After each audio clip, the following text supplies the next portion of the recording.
or I will just start with the presentation of our speakers.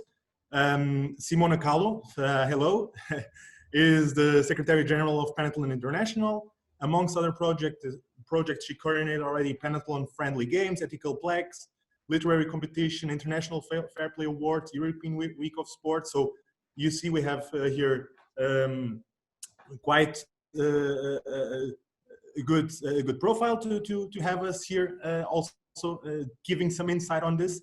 We have, of course, also Gabriel Kotchofa, which is the Secretary General of the PCU Committee. Gabriel is also the CEO of the International Coordination Council of Alumni and the Secretary General of the International Federation for Inter-University Sports. So welcome, Gabriel, as well. We have also António Bramante, which is a member of the Scientific Committee of Panathlon International. And António has a PhD in laser studies in parks management from the Pennsylvania State University, USA. He's also a member of Panathlon Club Sorocaba from Brazil. Welcome, António. We have also Mário Almeida, which is the president of Panathlon Club Lisbon. You already heard from President at the beginning of this session. He's also the president of Korfball Federation in Portugal. He holds a master's degree from the Wales University and Robert Kennedy College. Last but not least, of course, Nils van der Velden. Nils is the president of the Panathlon Club Antwerp, Belgium, and the sports coordinator at the University of Antwerp. He's also secretary of the Flemish University of Sports Federation and board member of the Belgian University Sports Federation. We have lots of participants from Panathlon clubs, so which are already well known to this message, but maybe for the other ones that don't belong here, it would be important for us to give a short overview about the situation. And therefore, I would ask Simona to start by telling us, the challenges in current situation for Panathlon International regarding this. Thank you, Fabio. And good afternoon, everyone. I'm very happy to meet you in this platform that allows us to meet new and old friends to discuss general issues, especially about Panathlon. We experienced a sudden lockdown situation that involved the whole planet and all the activities from social and economic.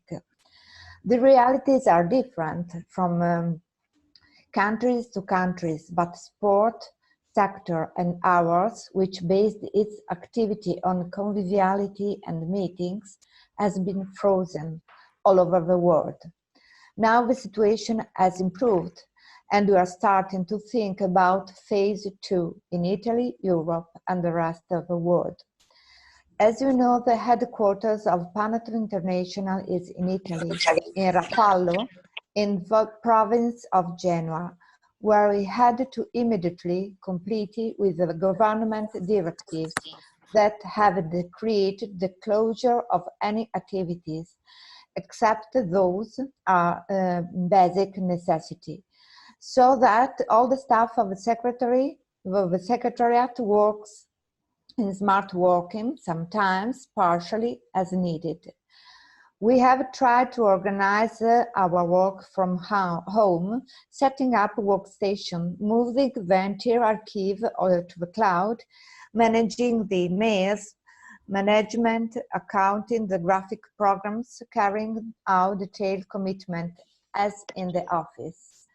At the beginning of April, we made a video conference with the President's Committee and a meeting with the International Board with the simultaneous translation.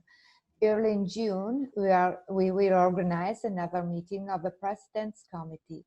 The magazine, which has been published regularly, has also been translated into the 6 languages of Panathlon, but has only been emailed to all members. Panathlon, which is an association of clubs based on volunteering, has the main purpose of uniting individuals in a single sport ideals, regardless of special interests, political convictions, social classes, and age, to become an instrument on union of people. acts to spread an idea of a sport inspired by the ethics and the responsibility, solidarity and fair play as an element of culture, values that were the basis of a healthy sport practice, but also training people aware for a better society. Panathlon has greater social value. In this context of social emergency, it can and must do its part, changing and adapting to the new reality that we are expecting. Timona, thank you very much. It was perfectly on time. So it's a great to have that insight on what we of course see actually on the current situation also from Panathlon International. It is important for us to understand that we are, yeah, as you mentioned, we are not we didn't stop, let's say, and therefore we are trying to, with the magazines and with the communication that also providing, we are trying to not lose track of what actually is also happening. So Gabriel, maybe I would pass the message to you. Can you tell us a little bit, well, about maybe also the PCU, what the current situation challenges? I know that the games that were scheduled, for example, got had some changes. So can you please tell us a little bit about that? Okay, good day, dear friends of Panathlon family. Good day, Fabio. Thanks for giving me the floor. But sure. Yes. First of all, let me start. Can you hear me? Hello? Yes, yeah. I can. I okay. think everyone can hear you. Okay, so first of all, let me start to say thanks to the organizing committee. Thanks to all those people who put us together today to discuss about very important topics. You know, the crisis of coronavirus has changed our life, has changed everything in our life, and it's still ongoing. In Russia, in Africa, like in Moscow, the situation. Hello? Yes, the situation is not easy at all. And as you can see, the impact on sport and social life, the impact on our life in general is very, very big. The situation in Benin, the country from where am I, the situation in Africa or in Russia is not at all easy. Everything has changed. Now, the challenges all of us are facing daily is social health. We are facing now extra challenges. For instance, how to organize games, how to reorganize our calendar because of this virus. All the events and games are postponed, and some games, as Fabio were telling FISU, even in FISU, International Federation of Student Youth Sport, all our events are also postponed. Challenges we are facing are very simple. We are thinking about the possibility to hold events when the government are making some restriction. When are the government are going to open the border to change the law in their own country to allow students to participate to some events? That is the biggest problem. Coming back to PCU committee, as we were talking about, you can see that the events we are planning for this year in April, the games, the branch games, and so all of them are postponed to after summer. Curveball is bringing people together from all over the world. We face the challenge of still reaching this goal. Why not being able to travel, living in a social distancing society? So that is the biggest challenges we are facing, but I'm sure by the effort of all of us, members of Panathlon family, will reach this aim. Thank you very much. Thank you also for joining. Hello.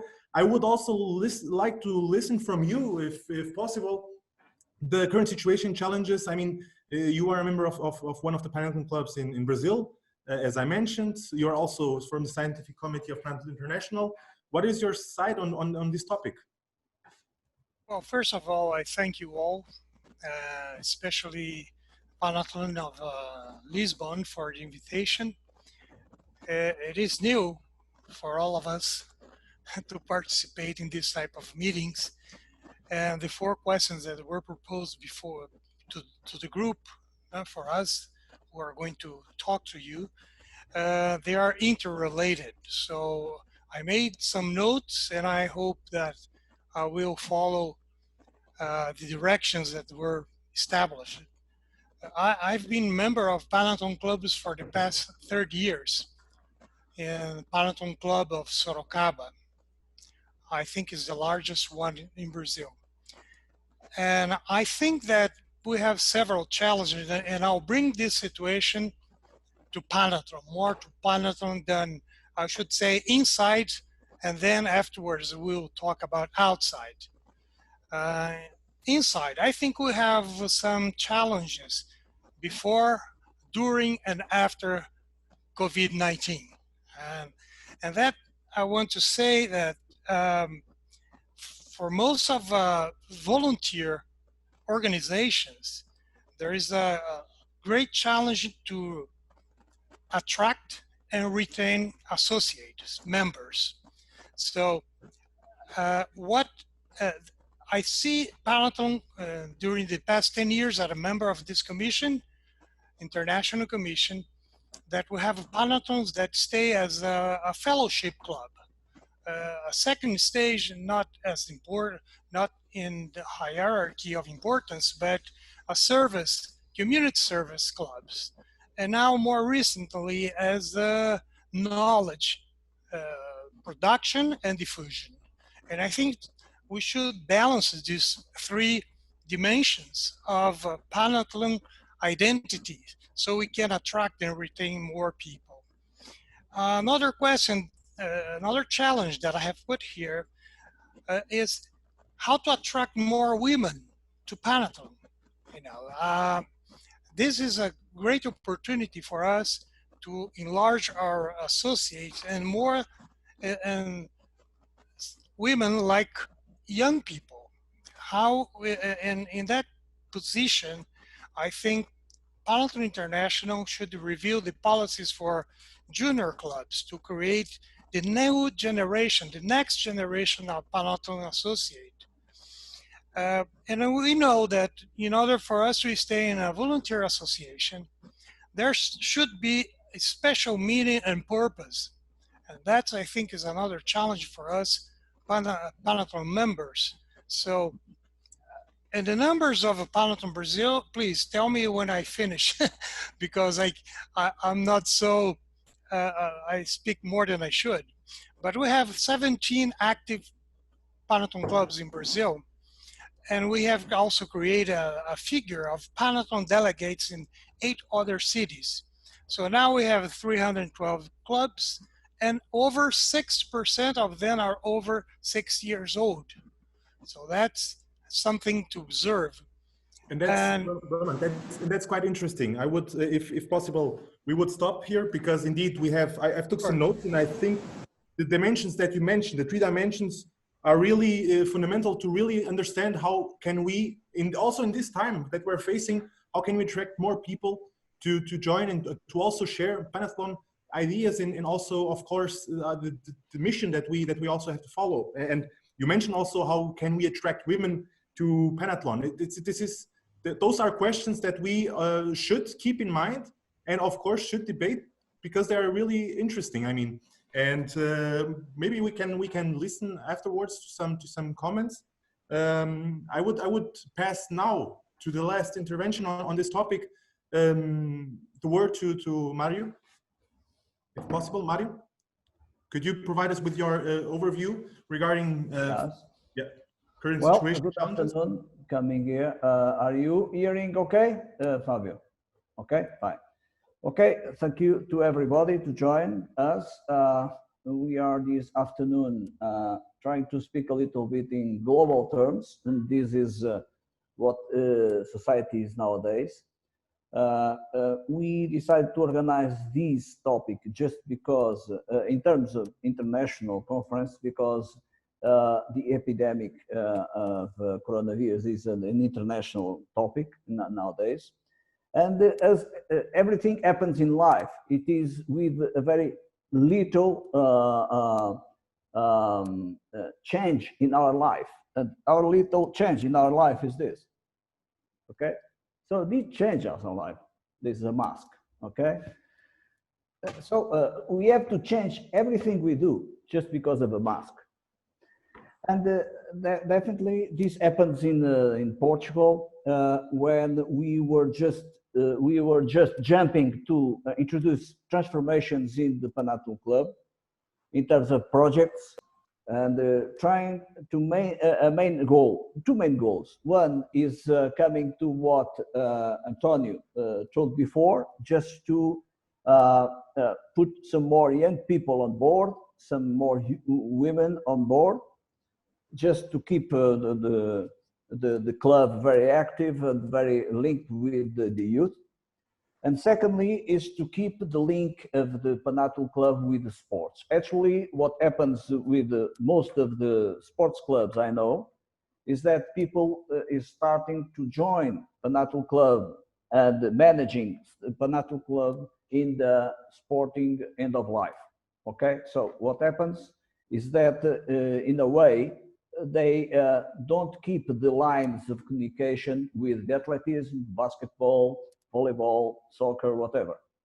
And so this bridge between our activity and the real world of sports is quite important. And so we developed a plan which is trying to, as soon as we can, trying to include in corporate social responsibility of companies the sports as a topic.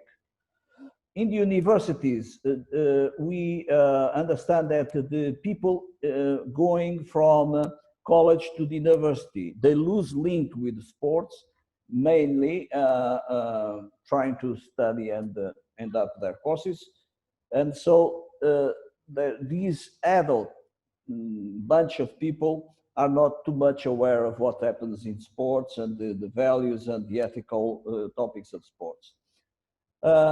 One of the things that we will touch a little bit in the end of this call will be some topics like violence in the sport, in sports, not actually of the players of sports, but in the audience of sports.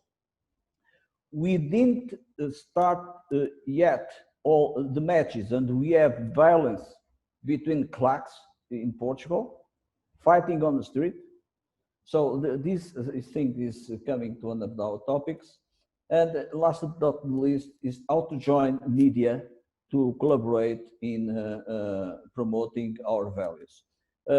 Panathlon Clube Lisboa is 40 years old, and is quite keen of following this tradition. Nils, please take the stage. Make the best out of it.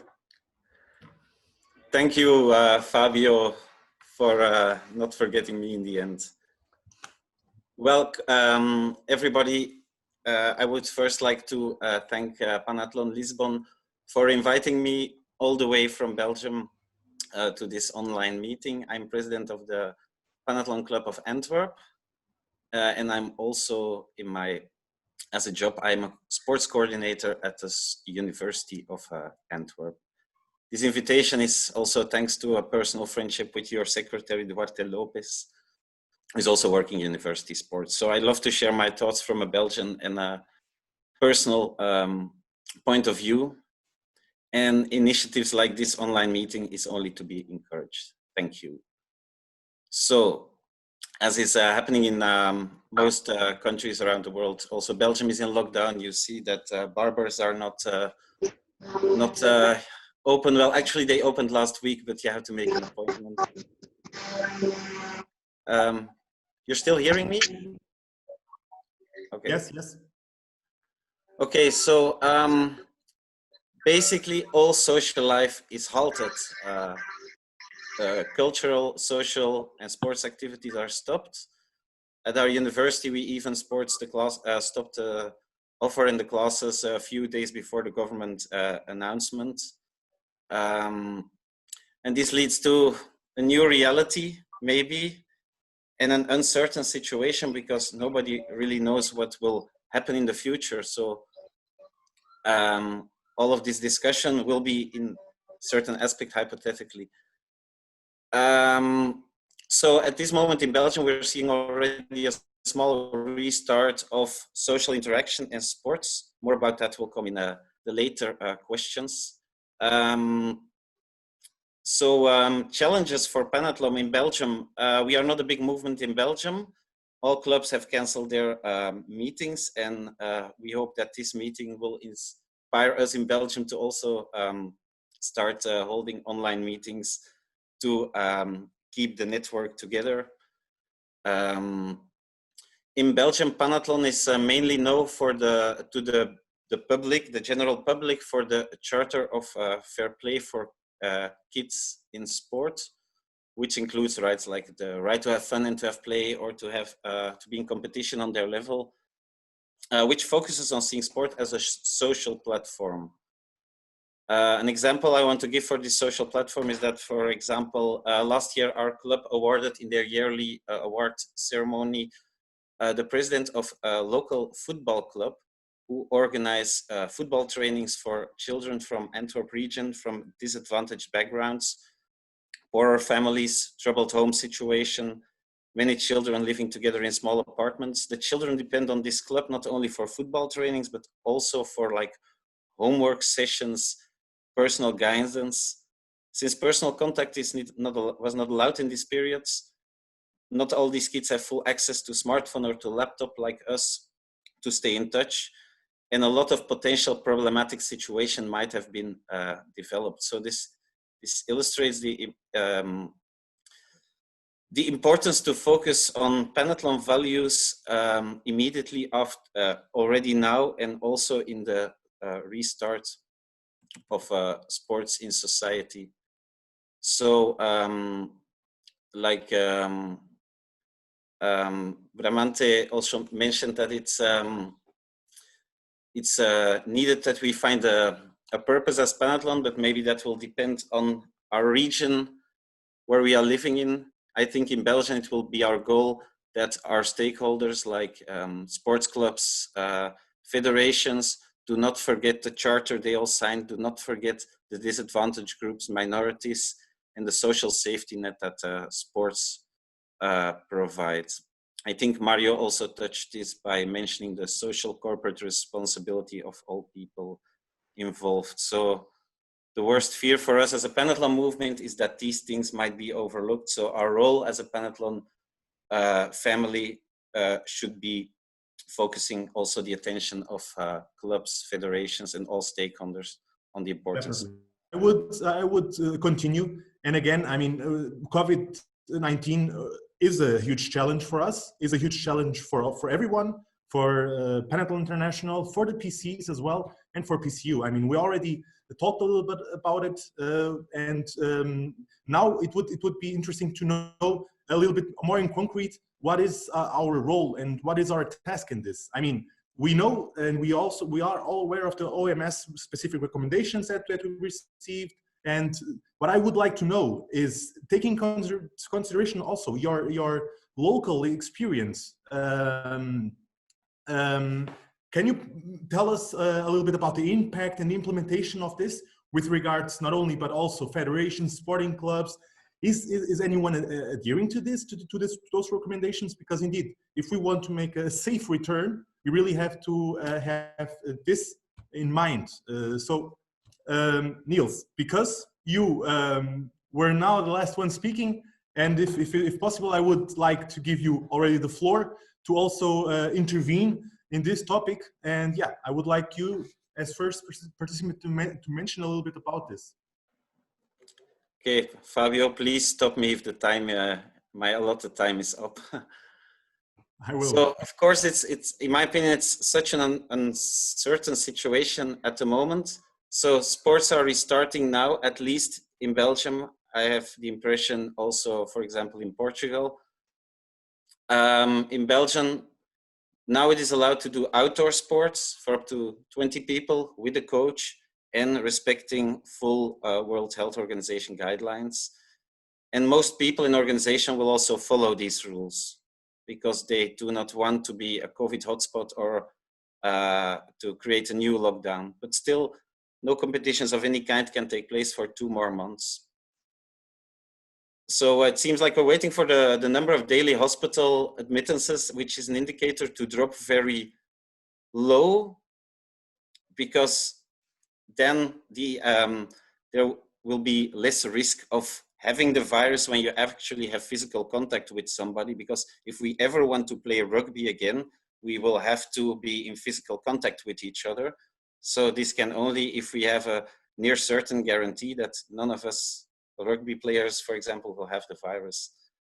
So I think everything will start up very slowly, following guidelines. It will impact the working of sports on all levels for a long time. There will be differences between professional sports and grassroots sports, because professional teams, it will be seen as it's an economic sector. For example, in Germany, already Bundesliga started, but youth competitions will not have started up again. So in Bundesliga, they tested all players, but to have a full social sport life startup, then you have to be able to test everybody. So the challenge here will be trying to combine the safety based on what we at this moment or at that specific moment know about the virus and how to prevent its spread, and to reach a situation which is back to a socially normal situation as soon as possible, especially for, like I mentioned before, certain groups in our society who do not have the best circumstances without this social possibility to do sports and to go outside. Bramante, maybe that's a good point for you to enter as well. Yes. First of all, I think I'm the only representative of under equator line in this talk, and this is very important to contextualize how COVID-19 has hit our country. First of all, it is always interesting to place the map of Brazil on the top of European countries and see how big we are and how different we are.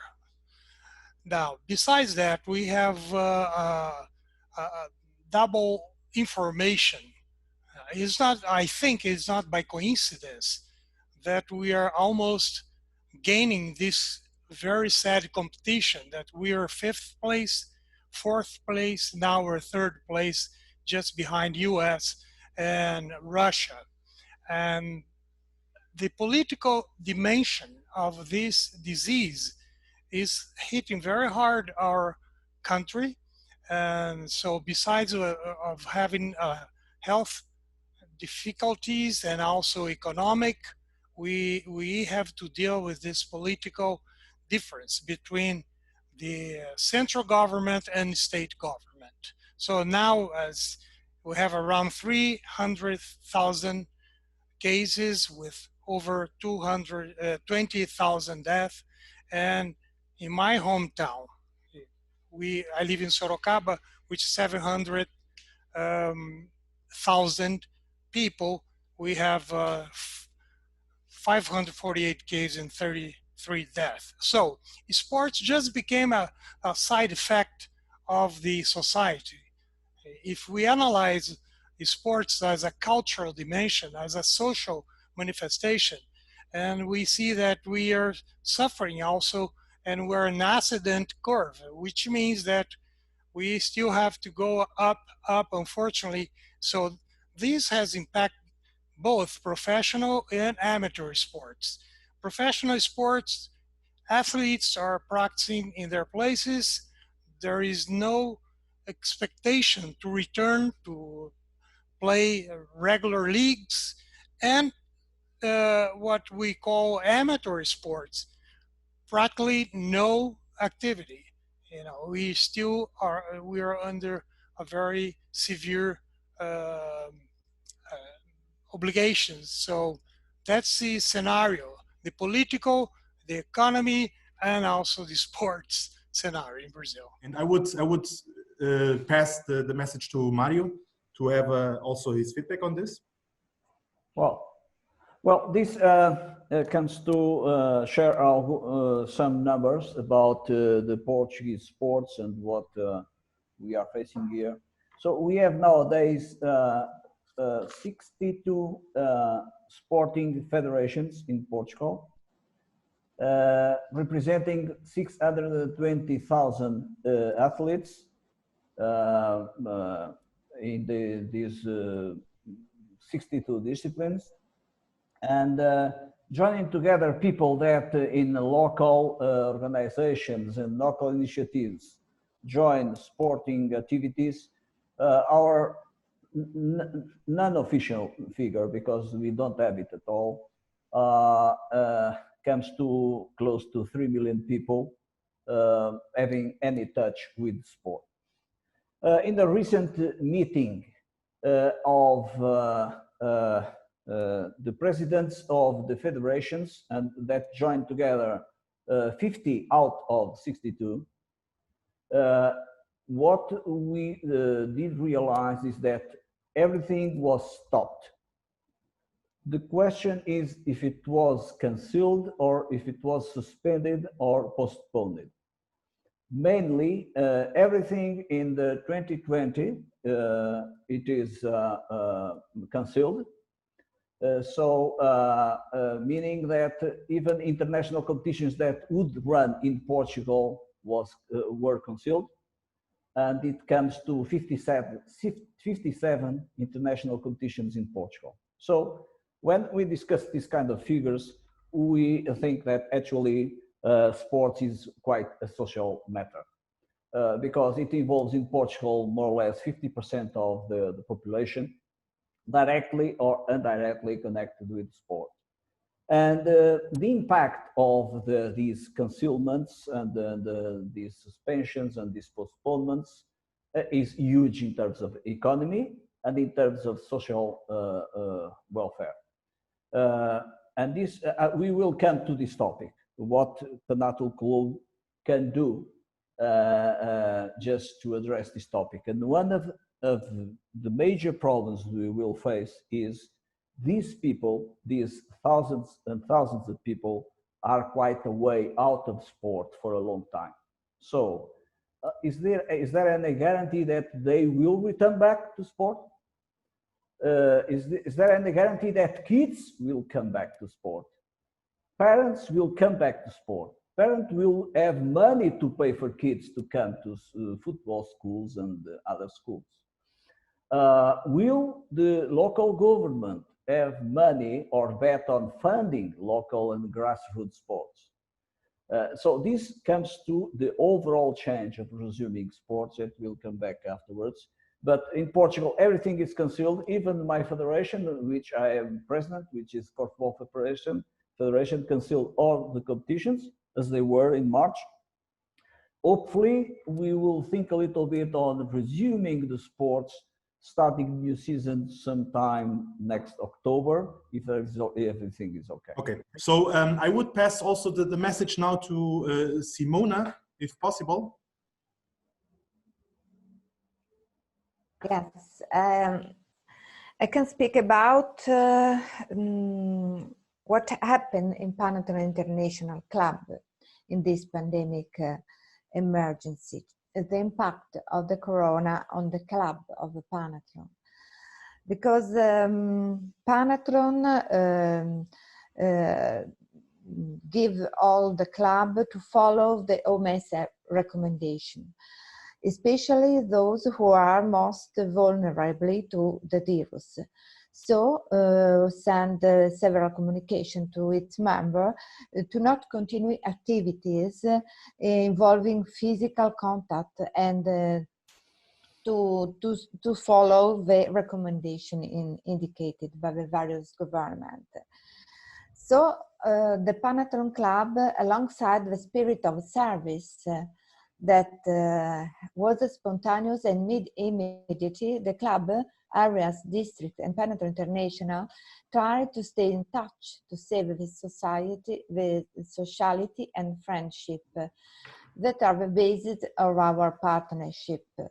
We haven't lost our spirit of imagination. Everyone has worked and developed the best cyber weapons to use communication system. Even those who believed they were too far ahead with the years. They have become the best expert in Android, tablet, WhatsApp, Zoom. If you enter in the Panathlon International website, in the member news area, we will find a back band with the heading COVID-19. Here you can find some initiative I was talking about. Especially in the last month, many clubs have decided to hold meetings among members to address various issues. Some have made virtual round tables and interview with sports personality. Others still use the WhatsApp or video conference platform to bring together the members of the directive bodies, stay in touch, exchange opinions, and make decisions, as your club immediately did, and with which I highly congratulate. I therefore believe that this month of emergency have been faced very well, thanks to computer tools that have allowed us to continue to stay in touch and work together. These are many action from Panathlon Club, no in the sport club, because now it's all stopped, but with to help and to help hospital to buy materials for coronavirus in the spirit of service. No, definitely. That's important. I really liked one sentence that you mentioned, Simona, which is we didn't lose the spirit of innovation. So indeed, this is something that we cannot lose. I mean, we have to reinvent ourselves, and this particular situation, we really have to see how we can overcome it. We just have to keep on doing things. We just adapt ourselves. I mean, that's core message here. And maybe I would just ask also Gabriel on his opinion about this. Thank you. Okay, thank you, everybody. You know, dear friends, the impact of coronavirus are there and we can see them. Simona, thanks you for a very good explanation of this thing. But the main important question right now is, when do we restart a normal life in the world? When do we restart a normal life in Russia, in Africa, in Europe, everywhere? Now look, all the sport clubs, all the universities, all the games are stopped, almost stopped. And are they ready to restart after this recreation? Because we are going to have maybe in 6 months, 1 year, nobody knows how many months of recreation we are going to have. Do we have guarantee for restarting in safe conditions? If yes, when? Is it in 1 month? Is it in 2 months? Where is the deadline, the guideline from federal? Yes, all of us, we know the recommendation of OMS, not to stop sport. We can practice sport from home, not to put everybody together, more than maybe 10, 100 persons together. But how are we going to practice this sport from home and in such conditions? Okay, in Europe, for instance, you have a lot of conditions, more than in Africa. If you take some country like Russia, everything is stopped. There is no activities, sport activities. Nobody knows how to do and how to find an issue from such situation. I'm not going to talk about what is going on in Africa, but what can Panathlon family do in such conditions? What can we do to make sure that our value, the value of Panathlon, to to unite everybody by sports are still recognized as important, those values. How can we cooperate on all levels to attain those values? Okay, dear friends, if I take Russia, as you know, we are number 2 in the world now after America in cases of infected people. Many cities of Russia knows all those problems of pandemia, and the impact is quite big, not only on sport, but also in social life. Same situation in Benin and in Africa. Gabriel, thank you very much. I mean, this is quite a. I have a question to Gabriel. Okay, Gabriel, I understood your concerns about the resume and the return back to sport. Do you believe that, I think that there are two different questions here. Is that, will people have the money to resume coming to sport? This one question, because there are the registration fees on clubs, the actual, the clothes, the material, just to, the whatever we need to run, to make sports, to practice sports. And secondly, the will, do they want to come to sport again after a lot of months away from sports? What do you think about this? I think, Mário, you are quite right. You know, in sport, that depends on the kind of sport. You take a kind of sport like football, it needs a lot of money. You have to involve a lot of money for infrastructure, for everything. Okay, now by this condition, coronavirus, this pandemic, you can stay at home and practical sport, not football. Okay, for many clubs, for many countries, maybe for many people, it's better for them to see athletes sitting at home and organized by internet, by a computer, esports. Why not?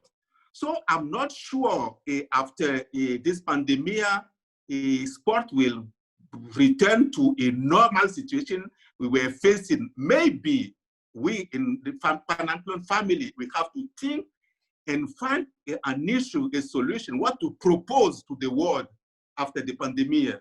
But I'm not sure people will be, if you take a country like Africa, to come back to sport after this recreation will be very difficult, especially for the government who don't have money, who don't have a budget to support sports. They were not knowing how to fund an issue. I'm not sure we'll return back to normal position after the pandemic.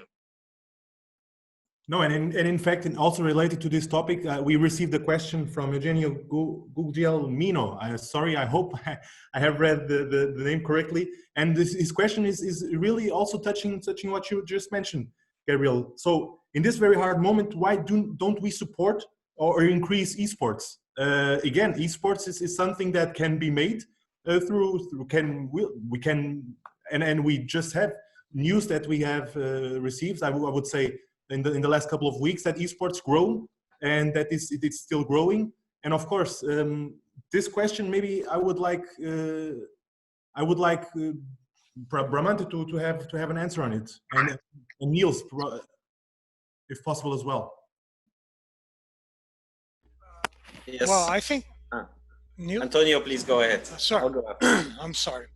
I think these are very challenging questions. I would say that I'm very positive, because I think development normally comes on crisis.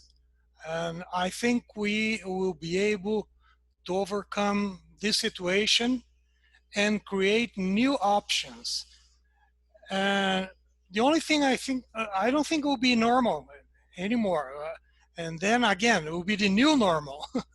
The new normal adapting the circumstance that we have. And I also believe that the two questions posed by Mário, very interesting. People who have the money and desire to return, yes, I think they will. I think when people, we can feel that when the people can go out, they don't see, they just want to go out and do something. Now, maybe what Panathlon may have to do is to enhance the understanding of sport and put together physical activity. And for instance, Netshoes e-commerce is the largest Latin American e-commerce in our region. They're not selling balls for football or basketball, but they grew 2,500% selling mats, rubber bands to exercise inside the home. You know, this may be a new concept of sports, moving the body. You know, that's something that I think Panathlon could enhance the idea, the concept of sports. Thank you very much. Nils, your view on this, on the question mainly regarding esports, the challenges, if indeed in this situation we could increase it.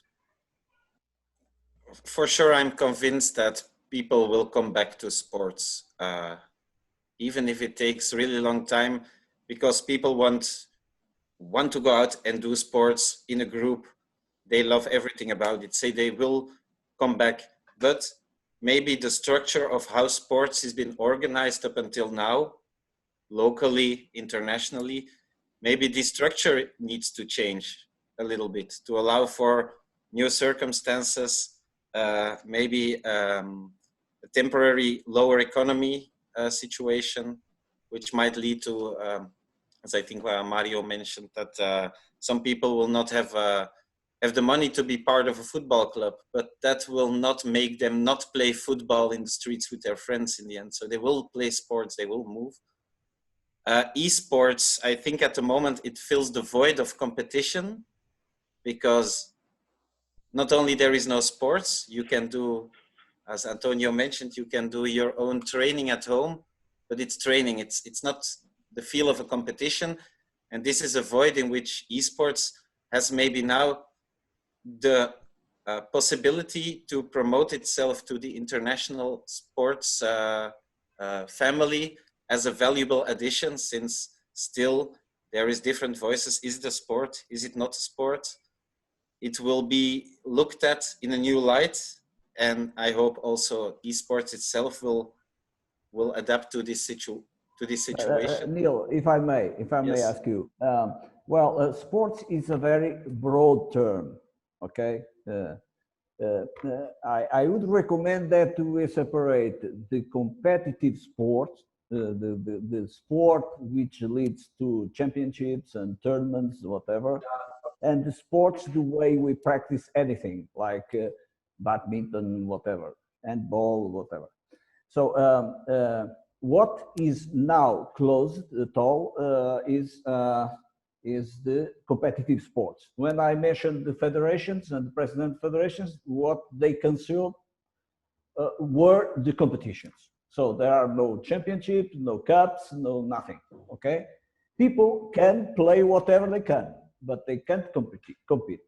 And there are a couple of skills that are values of sports that actually we can't practice out of the competitive sports, like discipline, respect, friendship, leadership, resilience, teamwork, whatever. So those values come out of putting people in front of a big challenge, and big challenge is competition, okay? It's okay, people can go outside to a garden and play football with their friends or whatever, but this is not sport. Or we can say that this is sport anyway. This is a sporting activity. But what I would like you to take in consideration is one thing that I think it is a huge opportunity, is for sports in schools. Whenever we will resume having the school works, because in Portugal, for instance, everything is stopped. There are some years in the college and kindergarten that are just resuming, but when we have kids in the schools, this is a huge opportunity for sports in school. And it is here that I think that we will bet just to keep kids interested more than the other times in the past where sports in school were very weak anyway. So, Nils, do you want to answer? Sorry, that's the sporting school aspect you mentioned is really, really interesting. I hope Paul Standaard, who I'm seeing in the audience, is listening to this also, so we can take this up back in Belgium, because here, I think Mário is absolutely right that it's a huge opportunity for sport in schools, not tertiary, not university, but before we're in mandatory school age, there are huge possibilities. Since I don't know how it is in Portugal, classes in Belgium for certain classes have resumed, but they can fill only half the classes, so they need to entertain the other half of the group in a different location. And here, sports can be it can be a huge opportunity indeed. Yeah, indeed, and I agree. And I would just now go a little bit back to Gabriel's intervention when he mentioned and it was indeed the questions that I think everyone has as well. I mean, are we ready for a restart? I mean, are we able to get back to normal life? And this is, I think, a question that also connects with one of the topics that we wanted to discuss with you. We all know the Olympic Games got postponed from this year to next year. And the thing is, are we ready to have an Olympic Games edition of 2021? Is it realistic? I mean, we are discussing at the moment, and it's, a year away, let's say, if we are able to restart, if we are able to get back to competition, and do we have the capacity and also the possibility to count with an edition in 2021? This is a question that I would like, and I would maybe ask Bramante to start on this question. This is another challenge issue, because besides the ideal of Olympic Games, the idea of fair play, there is a pressure, an economic pressure. So again, we're dealing with economy and ideal of the competition. I think by what I have read and what I have seen, I'm a member of a group of study and research on sport management, and we have at least 2 people very experts in this area. And they say that maybe we will not be ready due to health challenges, but the economic pressure from sponsors will be very hard, and this may help amateur sports to return. So it's like a cycle, a virtual cycle. And I think the Olympic Games next year will be very important, because experts say that it will take at least 2 to 3 years to go back to normal. What we call today would be normal. But Antonio, will it be possible or not? Yes, I think it will be. I think it will take place. And this is my opinion, but what I have read and talked to people, that we may think that there will be some health challenges to overcome. But I think there will be pressure from sponsors to have the Olympic Games. That's today my opinion.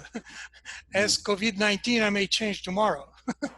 Mário, passing the message to you now. Do you think it's possible? Okay, well, what is a shame in terms of Olympic Games is that whatever started in the beginning of last century as a amateur sport and where people will enjoy playing the better sport as possible, turn out as a good business, okay?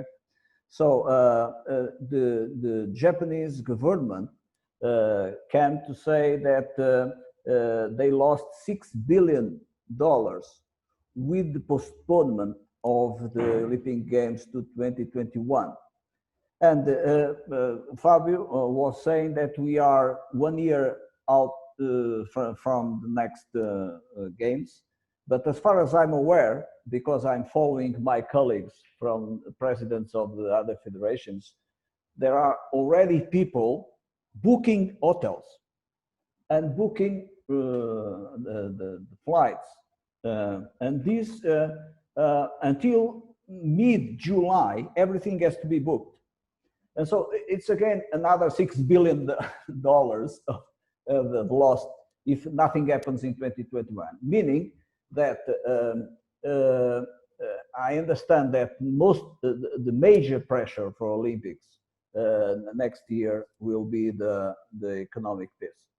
But anyway, the Olympic Games join all the countries, and you can, if you watch it, the US that bring some cents of medals have nowadays 100,000 deaths. How many of 1,500,000 people will affect sports and athletes to prepare themselves to the Olympic Games? And Brazilians, you in Brazil have a delegation of 174 people coming to Japan.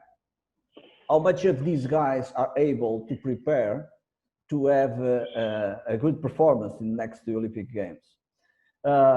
If you understand, for instance, Europe, overall Europe, Italy, you, Simona, how many people there in sports in Italy are prepared to start the preparation to the Olympic Games? So as the Olympic Games join together people for overall all the globe, even the Russians were keen of, it was good for Russia, the postponement, because they have the chance to participate in 2021. But anyway, with the spread of coronavirus in Russia, how many chances do they have to prepare themselves to the Olympic Games? So I think that we will have to wait until September or October this year just to understand if there will be or not the Olympic Games. That's all. Thank you very much, Mário. And I think that was already a small passing the floor to Simona. I mean, asking a little bit if Italy would be ready for this, if athletes in Italy would be ready for this. What do you think, Simona? Will we have an edition of Olympic Games in 2021, or is it something that we will not have? Well, I agree with Antonio Bramante in this case, because I think that the economic pressure are very, very great. And also the International Olympic Committee is providing up $800 million to deal with the consequence of the postponement of the Tokyo Olympic Games. And there are many money. So as Mário Almeida said, the athlete will be not able to prepare the Olympic Games, but I think it's equal for everyone, equal for every country. Is a pandemic worldwide, so Italian will be able to prepare the Olympic Games like Portuguese, Russian, and everyone. And at least I think the Olympic game will be done. This is my opinion. In October we can see how will happen. Okay, thank you very much. And indeed, it's I think it will be in the upcoming month. We will have a more clear view on this topic. Gabriel, what is your opinion? I mean, you also got the floor passed a little bit by Mário, so now you have it. Okay, you know, Fábio, if you don't keep people busy by some activities, they will find another activities to do, be sure. But are there going to be good activities? Nobody knows. The second thing that I hope and I believe that is necessary to Olympic Games to be organized in 2021. Yes, all of us, as Mario, Antonio, Simona, all of them talk about it. There's a very big pressure, economical and political pressure. But it will be possible in 21 only if we find a vaccine very fast. We don't know how are we going to win the virus in the next coming months. If we do it very fast, it will have chance to see the Olympic Games in 21. The second thing is, okay, how are we going to organize those games? Is it with less spectators? We change the style of organization or not? That depends on what we really need and what we are waiting for from those games. Now, as people you were talking, Russia is banned from this Olympic Games. Hello? I'm listening. Hello. Listen. Okay, Russia is banned from those games. Okay, up to next time, to next year, maybe Russia will change the situation. The situation will change in the world, and some countries, some big countries like Russia can join the Olympic Games. I think it is necessary. Thanks a lot, Gabriel. I think that's quite an important questions that you left there. I mean, you left at least two questions. If I understand right, you say that the Olympic Games are possible if we have a vaccine. And I mean, the problem is, how will we organize it? I mean, we have spectators, we have lots of things that we have to think of, and this is something that we should take in consideration. Nils, what's your opinion? Maybe you could answer to those questions if you have already something formulated on that, and also finally tell us if you also think that there is going to be an addition or not of the Olympic Games in 2021. Yeah. Of course, that question is the $1 million question or the $1 billion question for the Japanese organizing committee, probably. It must not be fun to be in this organizing committee at the moment, I think. I agree with everybody else. The economic pressure is huge. Like economic pressure is huge in other sectors of society. Also, but also for the Olympic Games. But what's more is, I think it can be seen for a symbolic value that if they can organize the games again, it will give like a moral boost to world sporting community. And that would be maybe a second reason why I think they will try everything to organize it, of course. But then will it happen? I think it will depend in how much they be willing to compromise. Will we be able to hold it without spectators, as Gabriel mentioned? Will they have enough from the budget from television rights? Will sponsors remain on board if they can redress the venues with no public, but you can see more sponsors? They will have to reinvent their entire business plan. And then for athletes, they will be able to travel to the games in 1 year, I think, but they will need to be quarantined. Maybe some will not agree, and they will say it's not fair because they will not compromise. So it will be difficult either way. And actually, Simona said it's fair for everybody because it's a pandemic. I agree, but I would rephrase it as it's equally unfair as other editions, because if I'm an athlete from the Equatorial Guinea, I not have the training facilities for my preparation for the Olympic Games as I have when I live in the Netherlands or United States. At this moment, they are saying they will hold the Tour de France. The Dutch cyclists, they live in a country which is flat. They will have no way to prepare equally because some athletes live in a mountainous country, so they will have more opportunities to train. But in the end, it will be up to certain athletes to decide whether or not to participate if the IOC decides to hold it, and it will, they will try until the last minute to hold it. If they can fly in the competitors and they can have them stay and compete in safe condition and have them checked on the virus, if enough tests are available and it's socially acceptable to test the athletes and not other parts of our society, then I think they will go ahead with it. But nobody knows. It would be 50-50% chance at the moment. I know that they will do everything. An Eurostat report in 2018 mentioned that more than 1.7 million people work in the field of sports in the EU.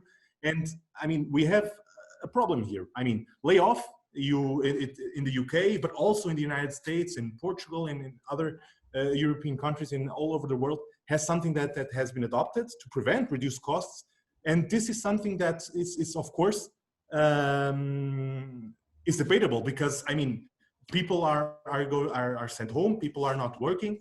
But when we ask them to return, I mean, we will ask them to return. We have to make sports return. And who will be organizing events? Who will be organizing competitions when people were all on layoff or were sent home and were not able to engage? And this is something that I would like to listen and also debate with you. I mean, how did this health crisis impact on this situation? And from your local experience, how will this affect the return to sports? Mainly the last point that I've mentioned to you.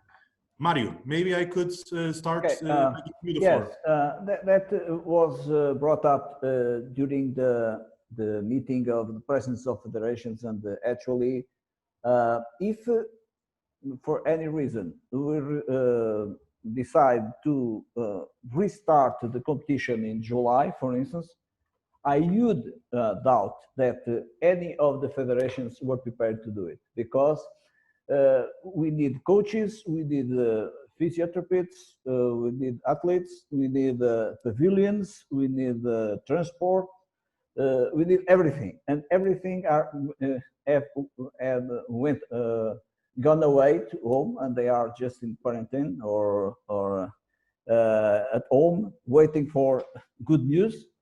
And so, secondly, actually, it came up to the point of the grassroots clubs.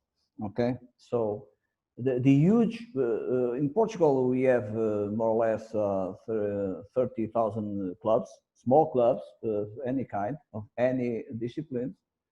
And what's happening to these clubs where we have the actual athletes that come to the competition? They are closed, they are broken. Do they have chances to resume activity as soon as we shut in the air, saying we will restart in September? Will they have the chance to do it? Do they have the actual infrastructure to do it? They don't. Most of the clubs don't have their own halls in pavilions. They have to rent them to the local council. But the local council, they have the pavilions still closed with no hygiene measures yet. And so if we want to go for a basketball match, we don't have the pavilion to do it because they are closed. So there are a lot of things that come in round circle. And I think that we'll have to wait. But actually, we don't have so much pressure to do it. So life is big in front of us. So we don't have to put some pressure to do it next month. But whenever we do it, we'll have to have 3, 4, 6 months just to resume calmly all the competition. No, as Mário was talking about, because of this situation, the economic situation of clubs and teams, everything, you can see that many people resign. Okay, they are out because they don't have the possibility to pay for the staff and so on. But I believe there are some clubs, there are some organizations. If you say you take FISU, for instance, we still keep all our staff 100%. Maybe we'll be obliged to do it in some few months, and we don't know how everything will change, but we're still keeping the staff, because if you lose them today, tomorrow it will be very, very difficult to get them back. And the core mission of Panathlon, values of fair play, they are still respected. It is the right of children in sport, it's integration through sport, and this must be the role of all clubs of Panathlon, because the post-COVID situation will come. We want or we don't want, in 6 months, in 1 year, it will come, it will be ended, we'll win. But what will be the situation after that? That is the reason why I think the Panathlon clubs have to be very, very, I don't know, care with this situation. Try to keep the staff. I know there is no money. They have to discuss with government and with countries to keep the staff in 100%. Nils, what is your insight on this? Yes. Again, I agree with previous speakers. We should make there is some difference between professional sports and what we should call amateur sport or grassroots sports. So for professional sports, it's an economic sector. So it has a business model, and each sports club or federation or different sport will have their own business model. For example, cycling, they purely the elite athletes in cycling, their teams depend purely on funding of private companies funding. If these companies, due to this crisis, cannot fund anymore, then the top of international cycling will be really heavily handicapped.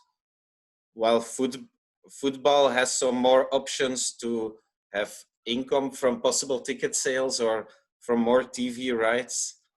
So the impact will be grave, but will, in my opinion, depend on the situation of each sport in each country, how it is funded, how it's subsidized, and maybe here the grassroots clubs, the small clubs who don't have a lot of cost, who rely on volunteers and don't have hired staff, they will maybe survive more easily. Still, the top sport, professional sport, it also acts as an inspirational model for youth to do sports. So it is an important sector to keep alive. But maybe this will mean that in some sports, top athletes will earn a little less money the coming years. And as we have seen now already in football, players have been cutting wages, and maybe the new normal will be less exuberant fees for them, and hopefully a way to keep on board all of the supporting staff for each club, which is vital as the players for the function of each club or federation. So yeah. Layoffs will be inevitable, but in the end, the system as a whole will probably restore itself. Will they return? Mário, maybe you wanted to say something. Well, Nils told something that is reasonable, is that small clubs actually do rely on volunteers. So the costs are very reduced costs. The huge problem is with the bigger clubs that pay very expensive coaches and other staff. Anyway, I think that if I'm just thinking about my discipline, where I am president of the federation, is that actually I know that they have a cloud of people. I don't know where they are. So my doubt is when I ring the whistle, if they come up easily, because they have to be structured in clubs. If they have to have the money to pay the registration fees of the clubs, they have to have their parents that allow them to come if they are juniors. And so there are a lot of challenges before this. Anyway, you didn't hear António about this topic. And just, I think that Brazil is one of the continents, so it is not a country, actually, that I know very well, because my mother was from São Paulo. You do have tens of thousands of clubs. What's happening there in Brazil, if I may ask you? No, definitely, and we will pass the message to Bramante and also to Simona, which didn't speak. So I would ask now Bramante to have some insight on this topic, and then we would go with Simona. Bramante. Yes, we have we did a census. We have over 15,000 social clubs registered. Most of them, amateur athletes play in those clubs. Now, as far as professionals, for instance, we have a local team in my city, more than 100 years old. I mean, there is a tradition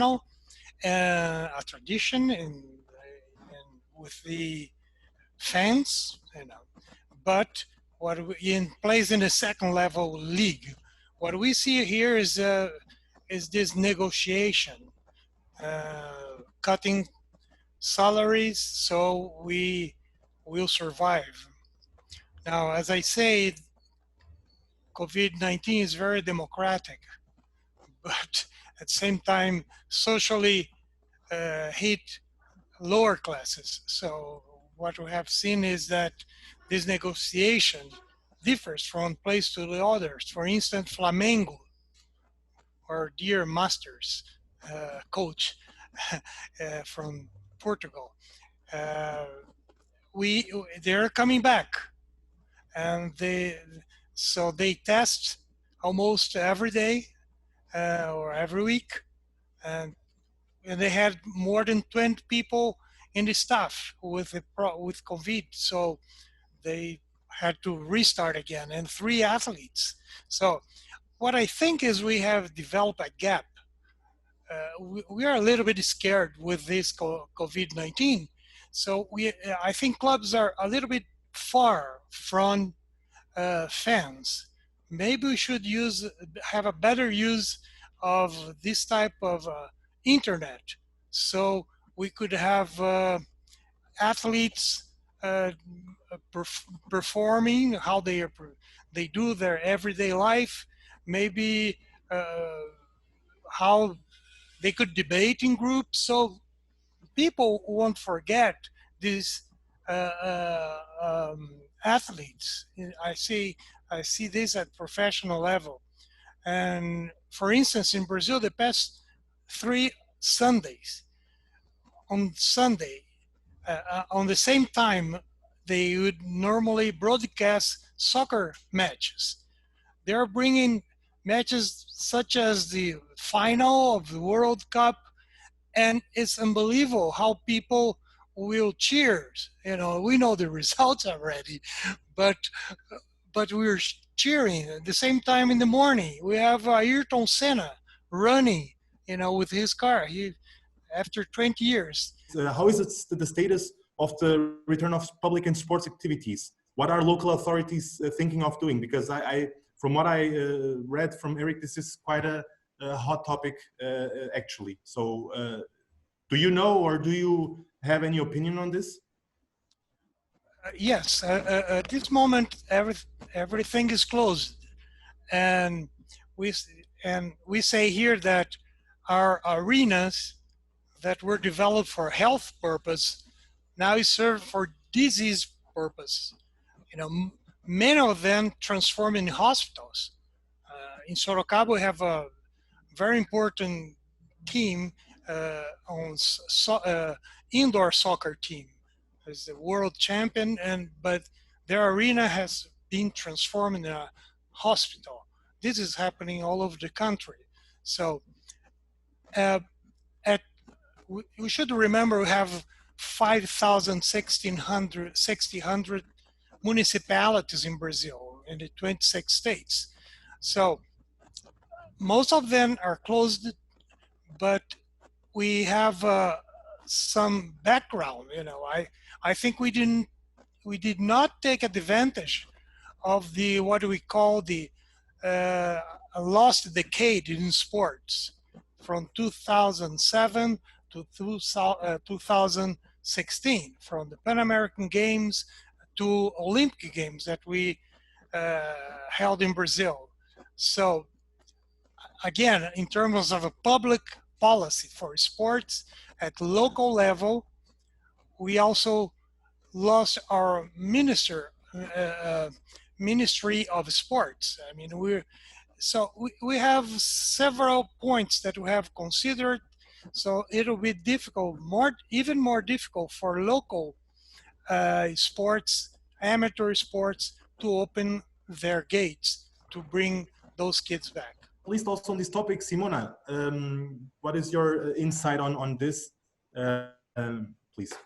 Yes, thank you. I think that, as you have already said, this crisis will leave a trace for a long time, still throughout the economy. A recession is expected. Unfortunately, sport suffer and will suffer in the short and medium period.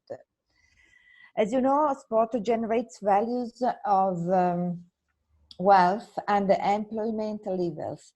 It is estimated that in Italy, about 20,000 people work in the world of sport and in the sport industry, and represent the 4% of the GDP between the direct and indirect economy.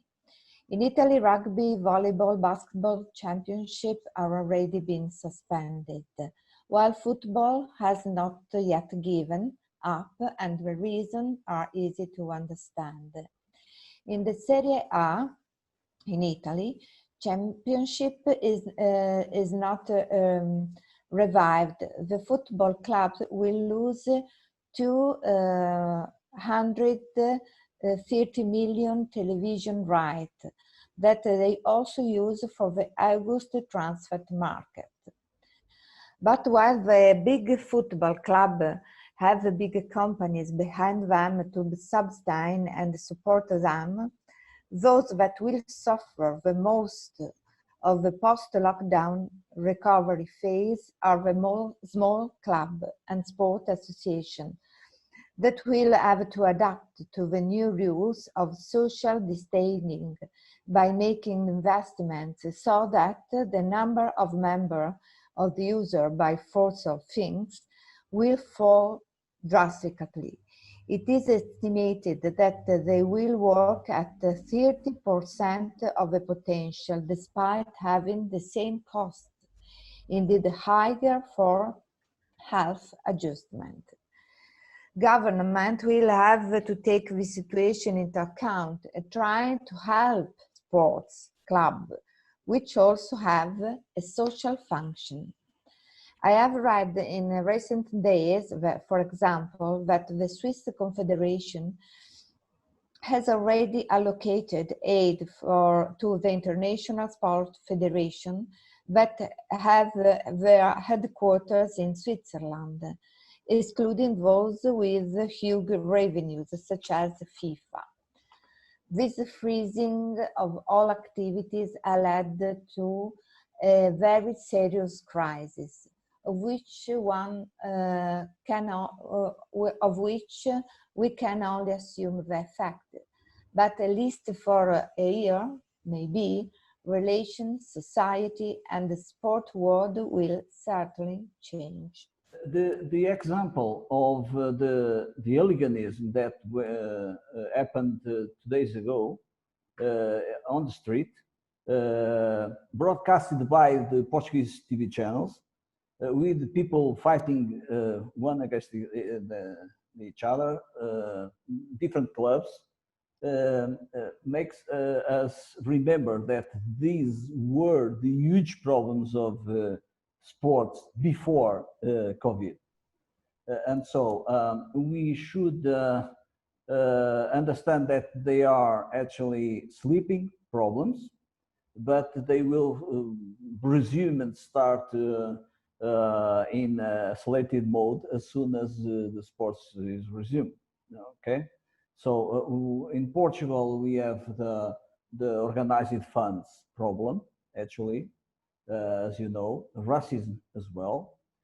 We have other problems like sexual harassment with kids. We have other problems that happen in sports. So as soon as the sports restart, we'll have to be prepared just to face these problems.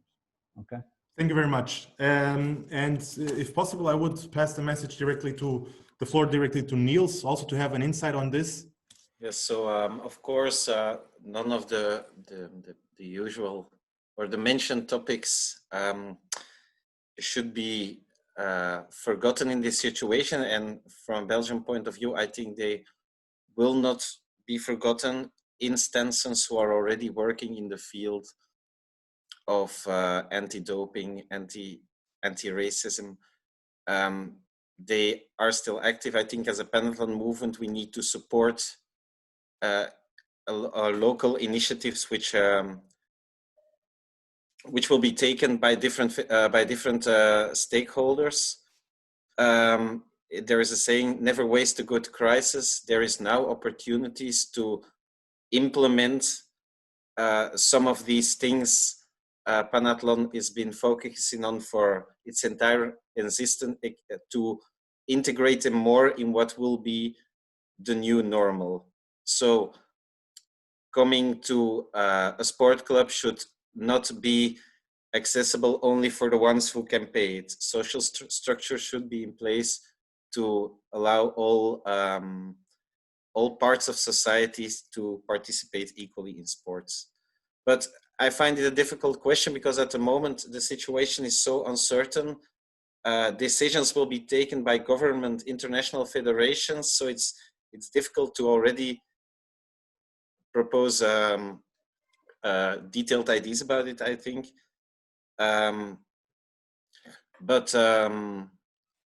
Yeah, sorry. I will conclude here, Fabio. I think that will be especially the role of Panathlon to come back out of this crisis in the sports society, which is socially inclusive for all. No, and indeed, I think this is something that we have been doing and that we have just to keep on doing, because of course those topics, as I have mentioned, did not stop, and as you also addressed correctly. So maybe I would just ask Gabriel to also give us his insight on this. Yes, Fabio, you know, before the health crisis, before the COVID-19, we were facing many challenges in sports, as we were talking about, as match fixing, sexual violence, and harassment, doping, racism in sport, hooliganism, and so on. But believe a lot of effort has been done by all of us, and some results are there, we can see them. But coronavirus showed to the whole world, Fabio, that we are equal. That what the challenges we are facing are common. Not racism, not violence. We have to face a small virus who put everybody, Europe, Africa, Asia, on the same level. But now I'm sure enough that this opportunity, this quarantine, this coronavirus is an unique opportunity for all of us, for when everybody is at home, when people with their family can look at TV, they can look at the world another way, to continue to speak and motivate people and supporters. We don't have to stop talking about those challenges. And coronavirus teach us to look at the world another way. But we have to be careful. Fabio, today, if you ask a team from China to come to Africa for a competition, they will say no. We don't want people to bring virus to our continent.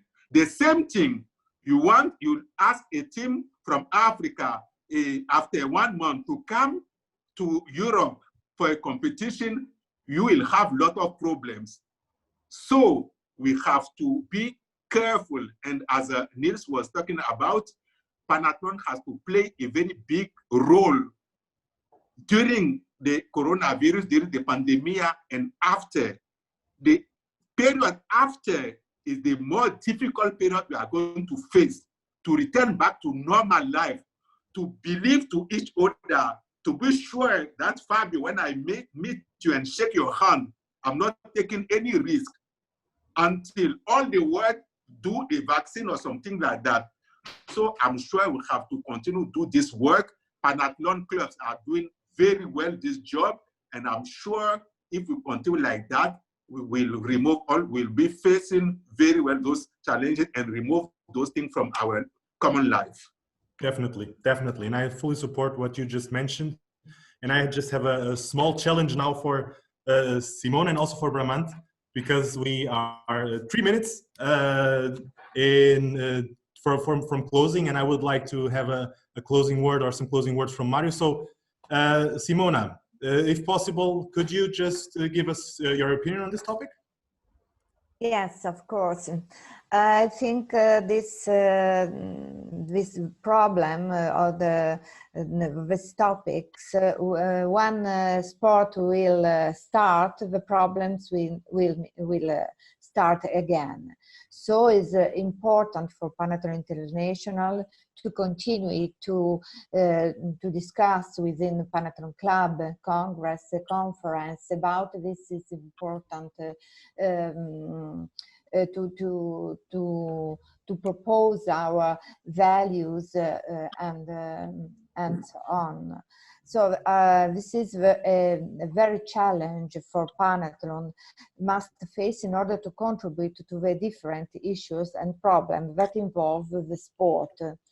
The Cultural and Scientific Commission of Panathlon International, with the district president and the international board, have also indicated another theme of very interesting before the pandemic emergency that we hope to discuss in the next international congress that I hope will made in October, if everything goes well. And the theme is the role of sport and physical activity in the aging process. And I hope to discuss it together very soon if we can. Thank you very much. Bramante, your turn. Well, this time, if I may, I'll read it so I won't go far from the time that I have. What I have here, of course, we deal with these types of undesirable behavior in sports, but at least in my country, specifically in my city, these issues seem not to be part of debates, particularly inside the local Panathlon clubs. I should mention that these issues occupy a significant part of the Panathlon International Scientific Culture and Education Commission agenda during our annual meetings and Congress. And I would like to mention one example that she is with us here. We have 3 of 6 and she's here. Annie Tivas, she's from England, who is a former director of the National Society for the Prevention of Cruelty to Children, Child Protection Sport Unity.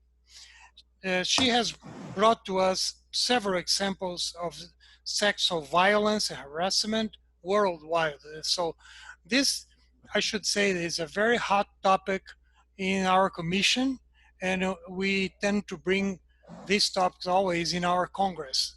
As Simona mentioned, we'll have this year's, which was start to be discussed last year.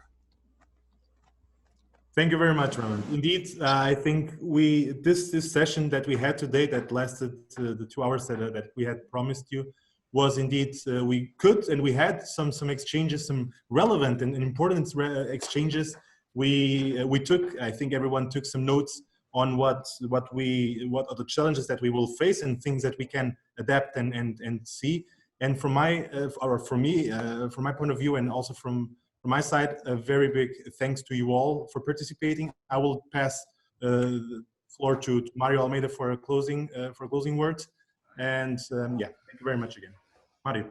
Hello. So on behalf of PC of Lisbon, many thanks for your participation. Nils, Simona, Antonio, and Gabriel, you were great. Thank you, Fábio, and Duarte and the back office. We don't see him, but he's working toughly in this event.